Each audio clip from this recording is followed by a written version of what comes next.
Right now, as the United States and its allies are deeply involved in military operations against Iran, the official timeline for how the war started, what its objectives are, and how long it might last has shifted repeatedly since the conflict began late February 2026. What began as a seemingly limited airstrike and targeted missile campaign has quickly morphed into what administrations, lawmakers, and military analysts are acknowledging might be a far broader, far longer, and far more complex confrontation.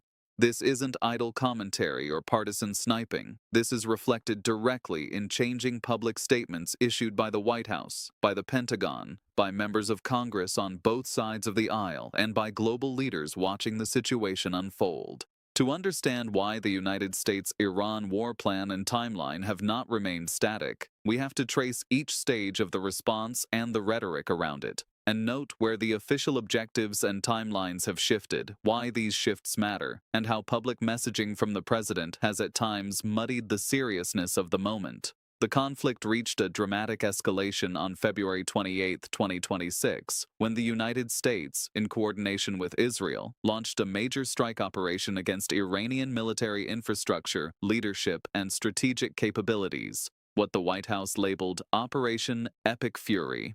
In a video message posted early that morning, Trump announced that the United States had begun major combat operations against Iran, which would involve strikes aimed at dismantling key elements of Iran's missile programs, its navy, and its nuclear infrastructure. Trump cast the offensive as necessary to defend the American people by eliminating imminent threats, citing decades of Iranian hostility, proxy conflicts, and attempts to advance nuclear and missile programs. It was the most significant U.S. military action against Iran in decades, marking a decisive turn away from drone strikes and limited force postures that had been the norm in the Middle East for years. For many observers inside and outside the United States, this operation was not merely tactical, it was strategic, possibly irreversible. In the first hours and days of the conflict, Trump and his administration offered various, and sometimes conflicting, estimates for how long the war might continue. In an interview with a British media outlet only days after the strikes began, the president said the campaign was expected to last about 4 weeks or so. He characterized it as a short, intense process, saying, "It's always been about a 4-week process," and suggesting that the United States and its allies could aim to complete major phases of the operation within that time frame. Yet within hours of that statement, Trump's public remarks on the conflict began to shift.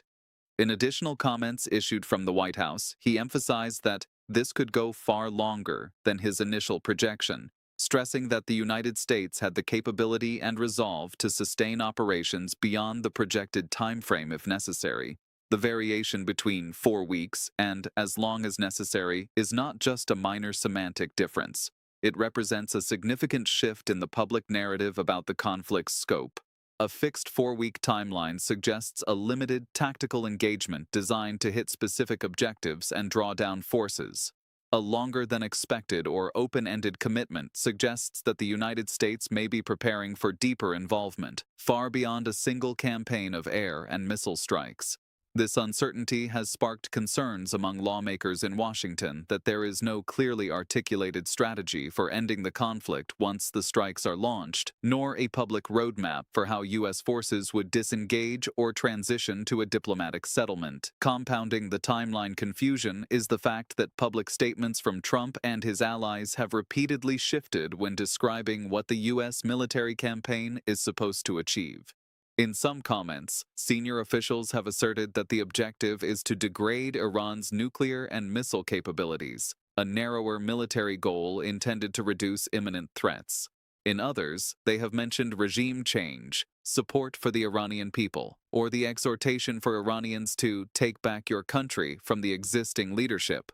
This confusion is not limited to public perception. Even lawmakers from both parties in Congress have acknowledged a lack of a clearly defined day-after strategy for Iran. While many Republican leaders praised the initial strikes as necessary to defend U.S. interests, Democrats have challenged the efficacy and the legality of prolonged airstrikes as a tool for regime change or sustainable security outcomes. Meanwhile, Trump himself has suggested in private interviews that he envisions several off-ramps, possible ways to end the conflict. ranging from a short, sharp operation to a much deeper engagement, depending on how Iran responds. That kind of flexibility in language makes sense in war planning, but it also underlines that there is no fixed roadmap. The lack of unified messaging on objectives, coupled with shifting timelines, has led to broad criticism across political, media, and strategic circles, with some analysts calling the administration's approach reactive rather than planned. On the ground, the human toll of this conflict has already begun to mount. Central Command initially reported American casualties, and news organizations have confirmed multiple U.S. service members killed and wounded in the region as a result of Iranian retaliatory missile and drone attacks. Even international media coverage notes that Iran has launched counterstrikes against U.S. bases and assets in the Gulf, including unexpected strikes in locations like Bahrain, Qatar, Kuwait, and UAE, underscoring how rapidly the conflict has broadened beyond the original strike zones. These developments heighten public concern about escalation, especially amid conflicting public statements regarding U.S. objectives and timelines.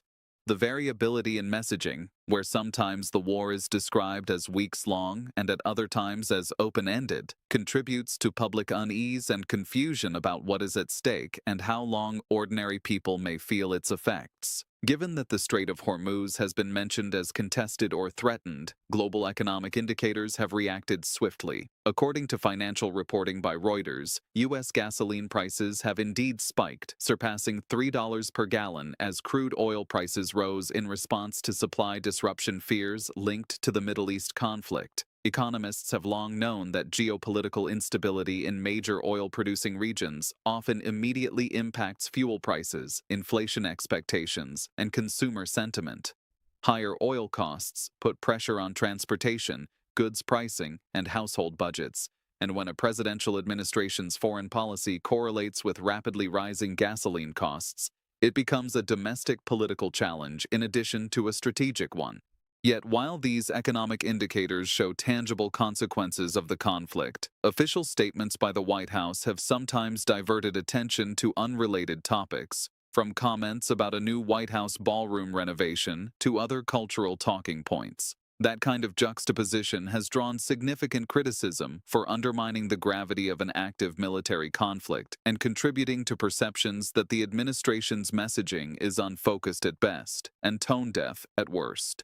The confusion over strategy and unclear timelines has fed into political debate on Capitol Hill. Republican lawmakers have largely defended the military initiative as necessary for U.S. security, though some within the party have expressed concern about how poorly defined the conflict's endgame appears. Democrats, by contrast, have questioned both the legal justification for the strikes and the lack of clear objectives. The absence of a comprehensive post-conflict plan, what many refer to as a day-after-Iran strategy, has been repeatedly highlighted by lawmakers from both parties who say they have yet to see a detailed policy outlining what comes next. In essence, even allies in Congress who supported initial strikes want clarity on how extended engagements would be financed, how long troops might be committed, and what diplomatic efforts would follow once major military objectives are achieved, if they can be achieved at all. The conflict has not unfolded in a vacuum. Leaders around the world have voiced reactions. Gulf Arab states have dealt with Iranian missile strikes hitting or threatening their territory and bases. Global news outlets note that Iraq, Bahrain, Qatar, the UAE, and Saudi Arabia have seen tactical engagement or risk exposure because of proximity to the conflict. European, Asian, and other international observers have raised concerns about regional spillover, refugee flows, and broader global instability. Strategic competitors like China and Russia have at times issued statements criticizing U.S. military action and warning against escalation, messaging that reflects not only geopolitical alignment but also potential future strategic fault lines. This international dimension matters because wars today are rarely isolated to two actors. They ripple across alliances, trade networks, energy markets, and global diplomatic frameworks. When the United States enters a conflict, especially one framed as expansive rather than narrowly targeted, global watchers recalibrate. Another layer complicating public understanding is the role of media and rapid commentary. In the poverty of clear official timelines, commentary from social media, cable news, and online forums has proliferated. Citizens digitally share interpretations ranging from fear-mongering and hyperbole to procedural explanations and high-level strategic analysis. This cacophony of voices reflects how deeply the conflict has entered public consciousness, but it also illustrates a peril. When official communication is unclear, half-truths and speculation fill the void. At moments, statements by political allies and surrogates have seemed to blame omens or historical grievances, while economic discussion shifts to inflation or domestic policy distractions. These mixed signals compound public uncertainty and political polarization. As of now, key uncertainties remain. The official timeline for U.S. military engagement is still undefined and publicly shifting. The operational objectives, whether tactical degradation, regime change, or diplomatic leverage, have not been consistently articulated. Continued escalation may involve ground forces or expanded air operations should Iran or its allies intensify retaliatory action. Public opinion in the U.S. is already seeing impact from rising fuel prices and unclear strategy. Global allies and rivals are watching closely, and their responses may shape how long the conflict lasts and what alliances hold or fracture. In summary, this conflict does not have a fixed timeline that the public can rely on. It has fluctuated from days to weeks to open-ended in a matter of days. It does not have a clearly defined set of objectives consistently articulated by the administration, and it certainly does not have a clear ending strategy. The administration's public messaging, including moments where highly serious wartime remarks are followed by commentary about decorative drapes or gardening stories, contributes to the perception that there is a disconnect between the gravity of military operations and the administration's communication strategy. In war, clarity of mission and transparency of intent matter not just for diplomacy, but for public trust. And when those things shift rapidly and inconsistently, the result is not strategic confusion, it is political fallout.